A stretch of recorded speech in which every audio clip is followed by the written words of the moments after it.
the Eurosport by Ford, Formula One's most successful team. Hitachi. Elf Oil, world champion.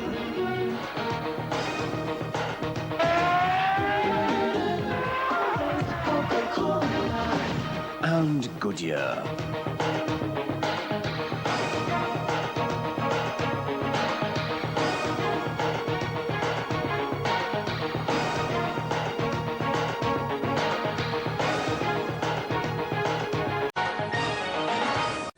Hello and good morning in Europe. This is the Pacific Grand Prix and you're watching it live on Eurosport. John Watson and Allard Kalf, and a race that will start in about 13 minutes time. And you're watching Nicola Larini standing in for Jean Alesi. And John, it's 26 degrees in Aida at the Tanaka International Circuit. And that is probably what the drivers didn't want, because it's going to be a physical race. Well, with that kind of temperature, I think most of them would have been happy to be at the beach with a bucket and spade. But they're stuck here at Tanaka International. They've got 83 grueling laps ahead of them. We're going to have pit stops by the gross, I think, because while no one is openly saying what they're planning on doing, certainly the recommendation that Goodyear have given us is that expect a minimum of 2 stops per car, and possibly 3 is going to be the average. And there may well be somebody who finds they've got a spare set of tyres lurking that are going to be that little bit better, and they may make 4. Now, the reason behind all this is the nature of the circuit, the horsepower Grand Prix cars are generating, and the fact that there isn't any traction control, or so we're led to believe anyway, this year, as we've seen in previous seasons. And it's just simply that the performance of the tyre is being overweighed by the level of grip, plus the amount of energy going into those particularly rear tyres. So expect to see a minimum of 2 stops per team, and more likely 3, and a friendly wave from Rubens Barrichello as he clambers aboard. And man in the points in Brazil, 4th place and 3 points, and hungry for more. Well, if we have a look at the grid for this Pacific Grand Prix, John on pole position for the 64th time in his career, it's Ayrton Senna. On the right, on the left-hand side of our screen, is Michael Schumacher. And although the left-hand side of the circuit is supposed to be the cleaner side of the circuit, because that's where the cars are driving, that is where pole position is, Ayrton Senna tried to get it to the other side, because on the right-hand side there's supposed to be more rubber down from a dragster that's been practicing out there. So Senna tried to get pole position to the inside, but they said, no way, you're on the outside. In the old days, one was allowed to choose where you wanted to have your pole position. These things are now determined in higher authorities than that of the driver. But he still has got certainly a length advantage over Schumacher. That is the privileged pole position awards you. So we have just to wait and see. But, you know, the battle of psychology that's been going on between the two teams and between Senna and Schumacher, that's just adding to it. And I'm quite certain Schumacher feels, well, I'm on the more ideal starting line. I'm not quite as far up as Senna.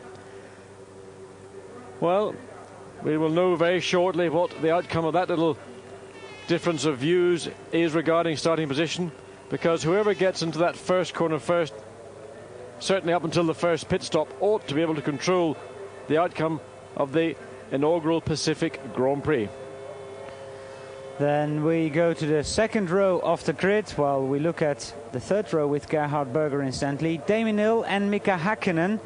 Hill in third, Häkkinen in fourth, and Mika Häkkinen, John, a man who's left foot braking in his twin pedal McLaren, and reckons there are 5 points on this circuit he can overtake people. Well, when Martin Brundle, who is Häkkinen's teammate, said there are 3, I was somewhat sceptical. And I don't know whether Mika is trying to sort of become the joker in the pack or whether he really believes it. But having watched all around the circuit over 3 days of running, I would like to know where the other 2 spots he considers are possibilities. Now, Mika, of course, is able to brake with his left foot. He doesn't have to think about it. It's an automatic reaction. And it may well be he sees a couple of spots where he, if he is sufficiently close, has got the opportunity to dive down the inside. But a dive is what it's going to be. And I'm not quite sure whether the car that he is going to pass will be aware that Häkkinen might well consider that particular spot on the circuit a realistic overtaking one. Third row of the grid, Gerhard Berger and Martin Brundle, both experienced Grand Prix drivers. And Martin Brundle, well, he's never won a Grand Prix yet. Gerhard has, but Martin, well, a master of races like this. Who knows how many pit stops Martin will be able to look after his car, look after his tyres. Well, the Grand Prix that he came closest to winning was Canada 92 when he was at Benetton with Schumacher as his teammate. And that's always been a little bit of a lottery in terms of performance, fuel economy, tyre wear. This is a race. Again, it is a lottery. Nobody knows what's going to happen. The best guesstimates that we've got are that there is going to be a very, very busy pit lane. Who knows, maybe Martin Brundle, this could be the day he's waited over 10 years for. Then we move to the row with Nicola Larini and Rubens Barrichello. Barrichello equaling his best qualifying performance ever, and Nicola Larini standing in for Jean Alesi, and, well, exactly 1 row behind team leader Gerhard Berger. And I think John a little bit disappointed not to be closer to Berger, although he was only 0.6 of a second behind him. I think Larini done everything has been asked of him. He stepped in at the last minute. He hadn't had any time to test with the 94 chassis, so it was all a little bit new to him. And having come straight from Belgium, where he was taking part in the German Touring Car Championship in a 4-wheel drive Alfa Romeo, and jumping into a Grand Prix car, as good as that Alfa Romeo is, it ain't a Grand Prix car. And the weight, the difference in braking potential, the handling, all those factors, they just take a little bit of time to get accustomed to. So I think Larini has fulfilled all expectations of him here this weekend. We are waiting for the warm-up lap for the Pacific Grand Prix in Japan. And just to round up the top 10, Christian Fittipaldi 9th and Jos Verstappen is 10th. Looking at pretty pictures from Japan, and we're going to take a short commercial break, and then we're back for more action from